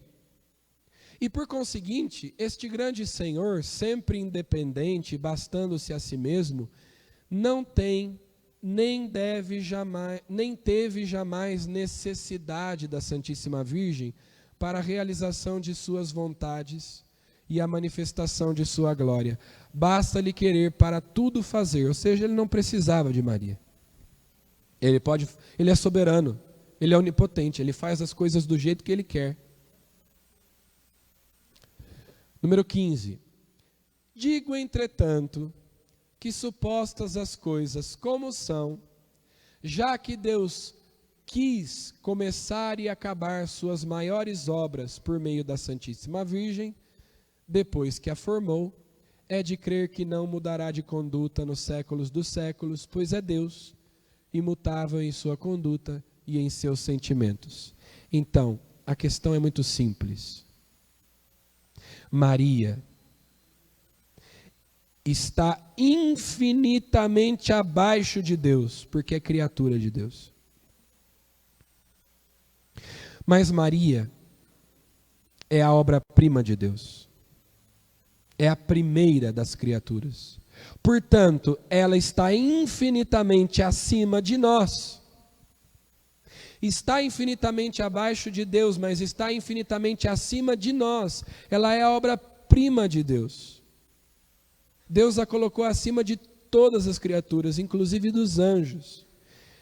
Portanto, quando alguém tenta dizer que Maria é uma mulher qualquer, está se colocando no lugar de Deus. Está olhando Maria do lugar que Deus ocupa em relação a ela. Nós olhamos Maria de baixo. Deus vê Maria de cima, mas nós olhamos Maria de baixo. Ela está infinitamente acima de nós, ainda que ninguém negue que ela seja criatura não é igual a Deus, não é mais que Deus, ela é criatura de Deus. No entanto, ele quis precisar dela. E ele não, como dizem, não fez dela uma barriga de aluguel. Nós vimos aí, como a Bíblia mostra, que ela faz parte do projeto de Deus. Lá desde o Gênesis, Deus já pensou nela. Ela é parte essencial da obra da salvação. A obra-prima de Deus. Portanto, é isso que a igreja ensina. Nada de mariolatria. Bobagem esse negócio de mariolatria. Número 61. Jesus Cristo, nosso Salvador, verdadeiro Deus e verdadeiro homem, deve ser o fim último de todas as nossas devoções. De outro modo, elas serão falsas e enganosas. O fim último de todas as nossas devoções deve ser Jesus Cristo. Jesus Cristo é o alfa e o ômega, o princípio e o fim de todas as coisas. Nós só trabalhamos, como diz o apóstolo, para tornar todo homem perfeito em Jesus Cristo, pois é em Jesus Cristo que habita toda a plenitude da divindade e todas as outras plenitudes de graças, de virtudes, de perfeições, porque nele somente fomos abençoados de toda a bênção espiritual. Porque é nosso único mestre que deve ensinar-nos, nosso único Senhor de quem devemos depender, nosso único chefe ao qual devemos estar unidos, nosso único modelo com o qual devemos conformar-nos, nosso único médico que nos há de curar, nosso único pastor que nos há de alimentar, nosso único caminho que devemos trilhar, nossa única verdade que devemos crer, nossa única vida que nos há de vivificar e nosso tudo em todas as coisas que deve bastar-nos. Alguém duvida que Jesus foi colocado aí no lugar dele? Não, né? Ele é isso, ele é tudo, ele é Deus. Abaixo do céu nenhum outro nome foi dado aos homens pelo qual devamos ser salvos. Outro versículo que os protestantes gostam de citar para nós, né? Nós sabemos disso, nós não ignoramos isso. Deus não nos deu outro fundamento para a nossa salvação, nossa perfeição e nossa glória, senão Jesus Cristo. Todo edifício cuja base não se assentar sobre esta pedra firme estará construído sobre areia movediça e ruirá fatalmente mais cedo ou mais tarde. Todo fiel que não está unido a ele como um galho ao tronco da videira cairá e secará e será por fim atirado ao fogo. Fora dele tudo é ilusão, mentira, iniquidade, inutilidade, morte e danação. E é muito bonito tudo isso porque ele está aí citando muitos textos bíblicos. Tudo isso que ele está dizendo aí é recheado de citações bíblicas, né? Tudo tirado das Escrituras. Se estamos, porém, em Jesus Cristo e Jesus Cristo em nós, não temos danação a temer. Nem os anjos do céu, nem os homens da terra, nem criatura alguma nos pode embaraçar, pois não pode separar-nos da caridade de Deus que está em Jesus Cristo. Também uma citação bíblica. Por Jesus Cristo, com Jesus Cristo, em Jesus Cristo podemos tudo.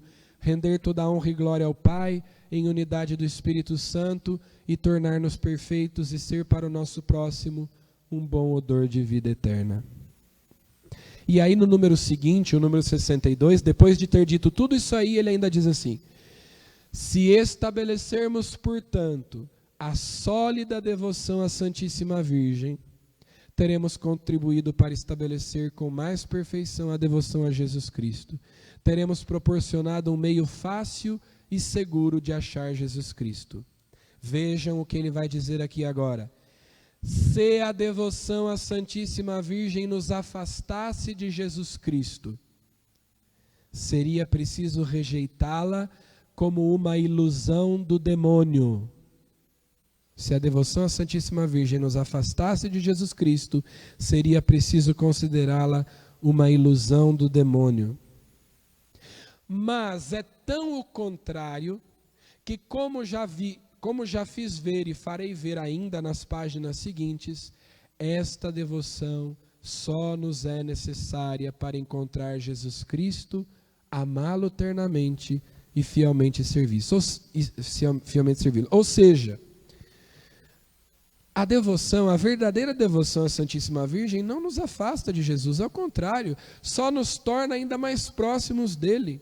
Se nos afastasse, nós seríamos os primeiros a rejeitá-la, como coisa do demônio, mas não é isso.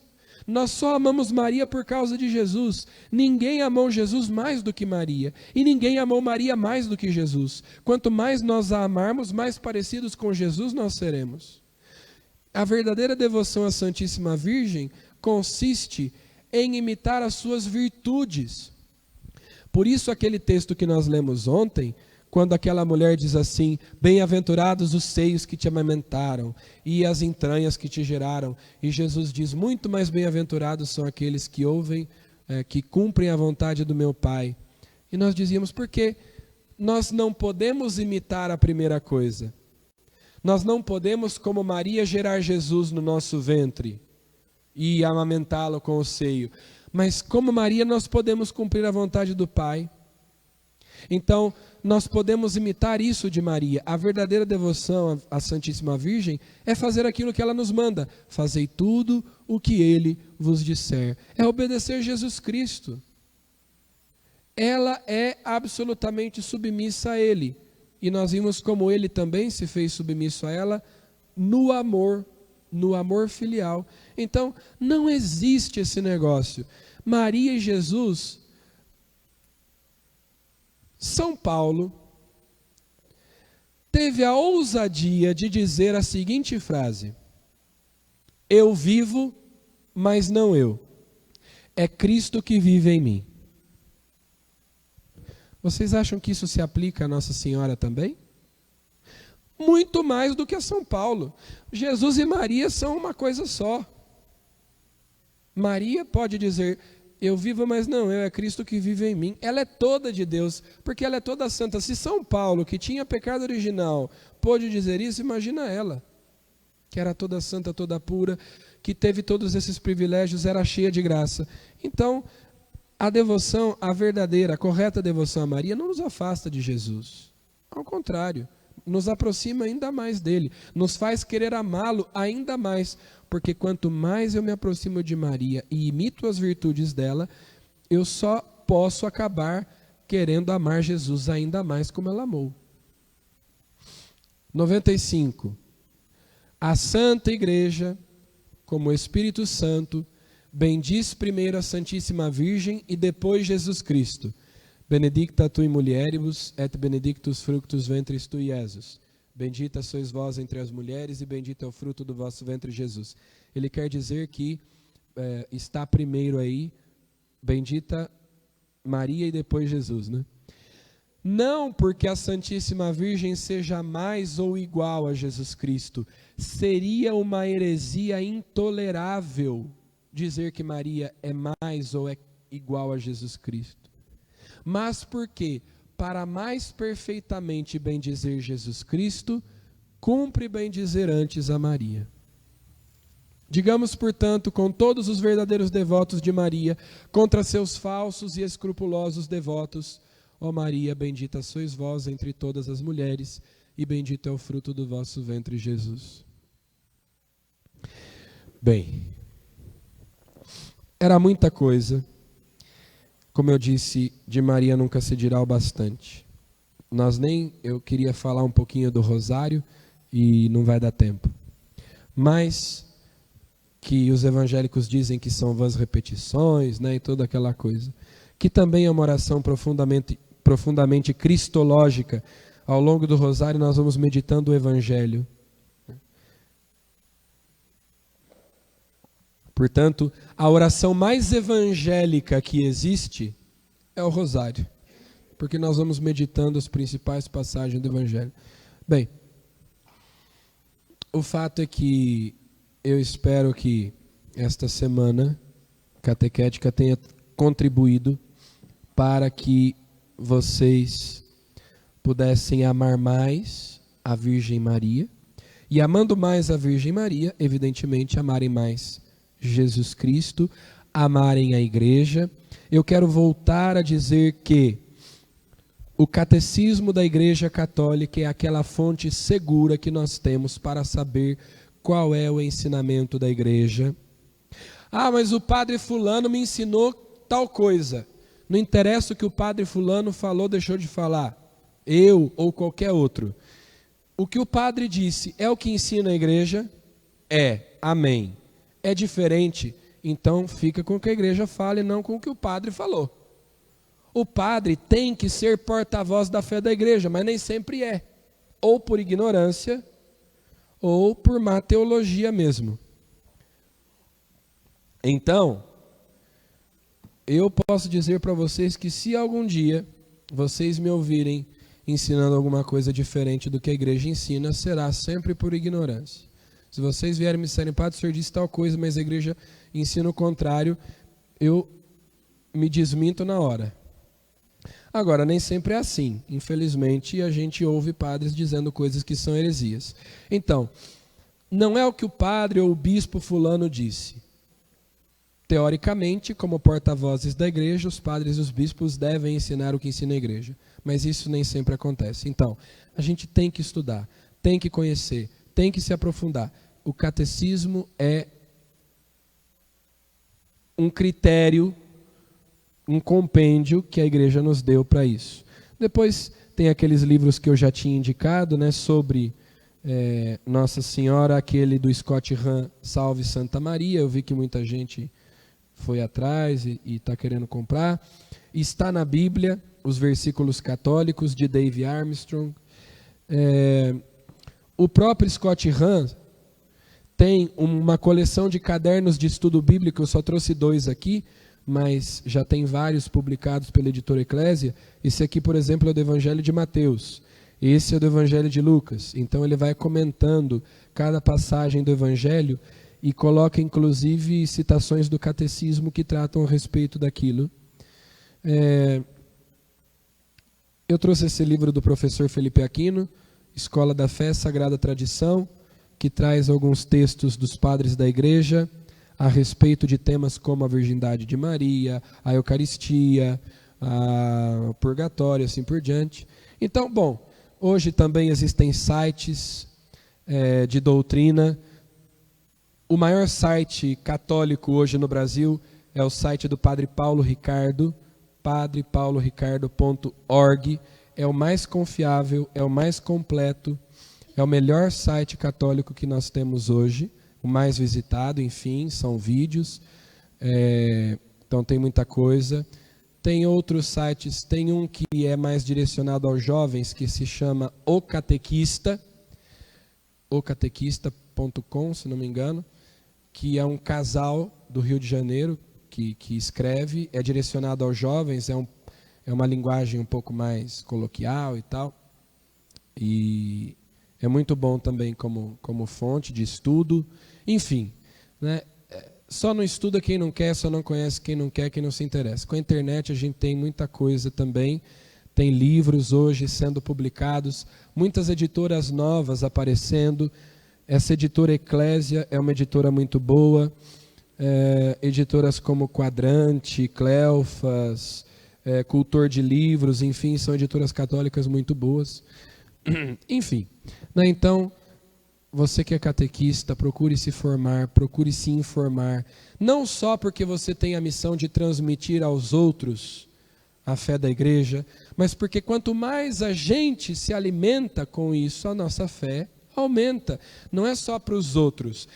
Vejam, eu queria deixar claro o seguinte, eu muitas vezes aqui citei os protestantes, mas eu termino dizendo aquilo que eu disse logo no começo.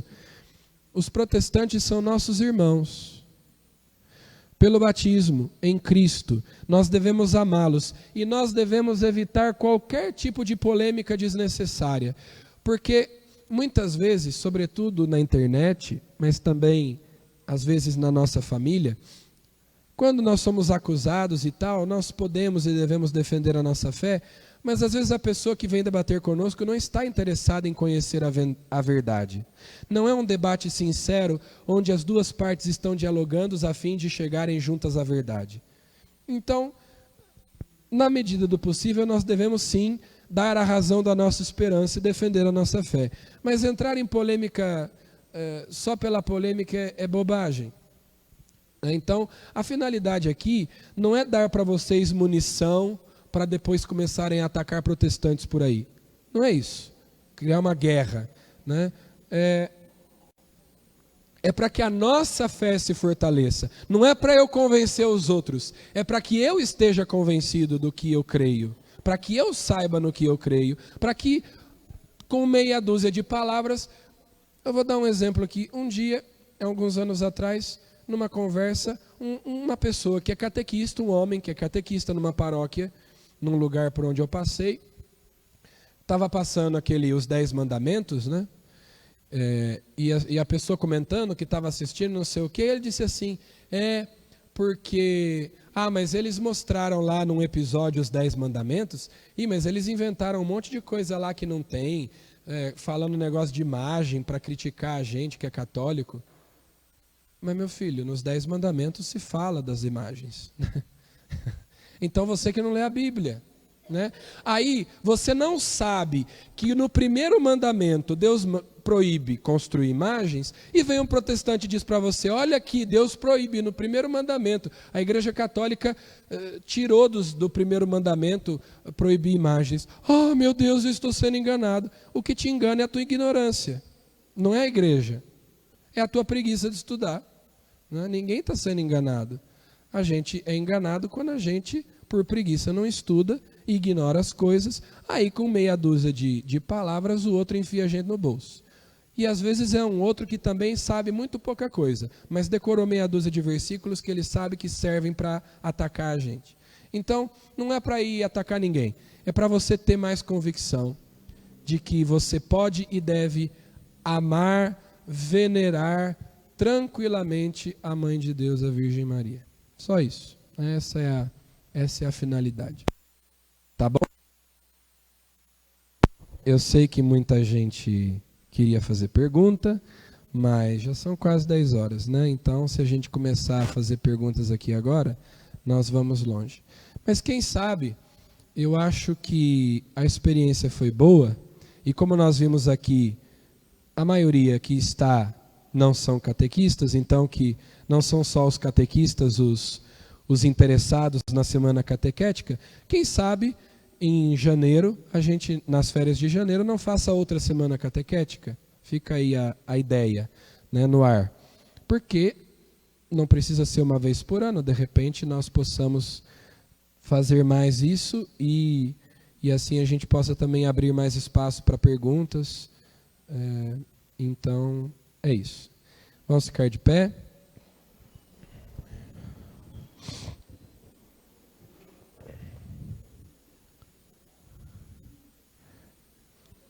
Ave Maria, cheia de graça, o Senhor é convosco. Bendita sois vós entre as mulheres, e bendito é o fruto do vosso ventre, Jesus.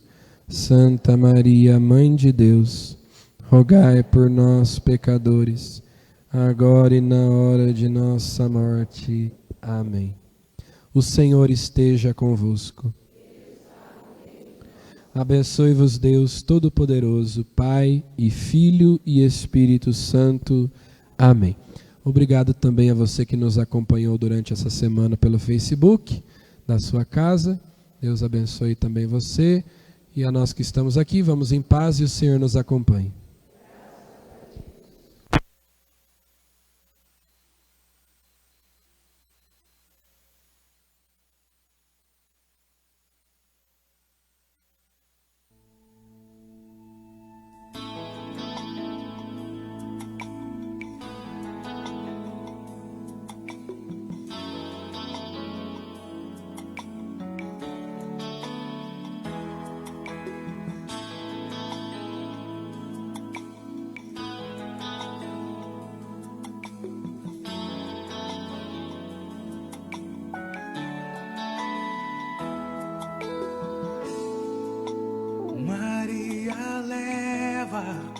o nosso clamor para o teu Filho, nosso Senhor, para que impossível possa conter